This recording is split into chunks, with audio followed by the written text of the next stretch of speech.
باپ کی وراثت، باپ کی حیثیت سے کب وارث بنے گا؟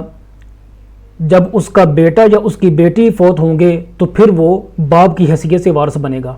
اس کو کل 3 حصے ملتے ہیں اور اس کی 3 الگ الگ صورتیں ہیں۔ تو یہاں ہم ان صورتوں کو ایک ایک کر کے سمجھتے ہیں اور کون کون سا حصہ ملے گا وہ ہم سمجھنے کی کوشش کرتے ہیں۔ سب سے جو پہلی صورت ہے وہ یہ ہے کہ جو میت، جو اس باپ کا بیٹا فوت ہوا ہے، وہ جو بیٹا ہے وہ شادی شدہ تھا اور اس کی اولاد تھی۔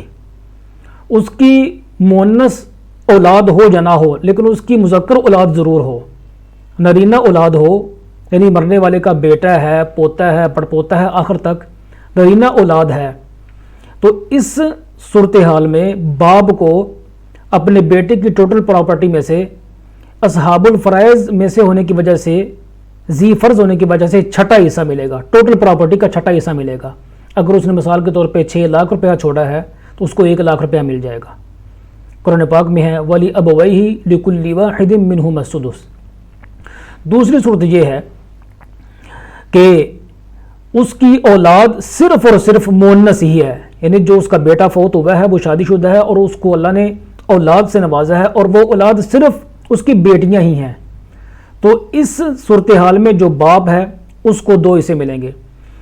ذی فرض ہونے کی وجہ سے اس کو 6واں حصہ ملے گا، اور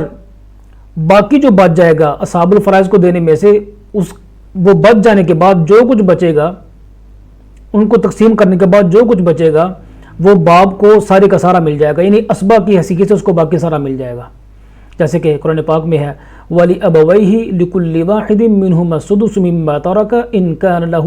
وَلَدٌ۔ اس طرح سے حدیث بھی ہے، حضرت عمران بن حسین رضی اللہ تعالی عنہ کہتے ہیں ایک آدمی نبی کریم صلی اللہ علیہ وسلم کے پاس آیا اور اس نے کہا یا رسول اللہ صلی اللہ علیہ وسلم میرا بیٹا فوت ہو گیا تو اس کی وراثت میں سے میرا کیا حصہ ہے؟ تو آپ نے فرمایا آپ کا 6واں حصہ ہے۔ وہ جب واپس جانے لگا تو آپ نے اس کو بلایا، آپ نے کہا کہ آپ کا ایک 6واں حصہ اور بھی ہے اور یہ 6واں حصہ اسبا کی حیثیت سے ہے، یعنی اور کوئی وارث نہیں تھا، تو جو بچ گیا باقی وہ بھی آپ نے کہا کہ یہ بھی آپ کا ہی ہے اور یہ اسبا کی حیثیت سے ہے۔ تو دوسری صورت یہ ہے کہ مرنے والے کی اولاد صرف مؤنث ہے، نرینہ اولاد نہیں ہے، تو اس صورتحال میں باپ کو 6واں حصہ بھی ملے گا اور اصحاب الفرائض کو دینے کے بعد جو کچھ بچ جائے گا وہ بھی باپ سارے کا سارا اپنی ملکیت میں لے لے گا۔ تیسری اور آخری صورت یہ ہے کہ جو مرنے والا اس کا بیٹا ہے یا بیٹی ہے، یعنی جو میت ہے اس کی اولاد ہو ہی نہ، وہ شادی شدہ تھا ہی نہیں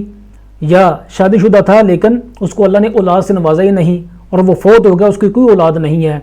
تو یہاں اصحاب الفرائض کو دینے کے بعد جو کچھ بچے گا وہ باپ لے لے گا، اور اگر کوئی بھی وارث نہیں ہے اصحاب الفرائض میں سے کوئی بھی نہیں ہے تو یہ باپ سارے کا سارا اس کا مال اپنی ملکیت میں لے لے گا۔ گویا کہ سارا مال اس صورت میں کہ اور کوئی اصحاب الفرائض میں سے وارث نہیں ہے تو یہ سارے کا سارا جو اس کا مال ہے یہ باپ اپنی ملکیت میں لے لے گا۔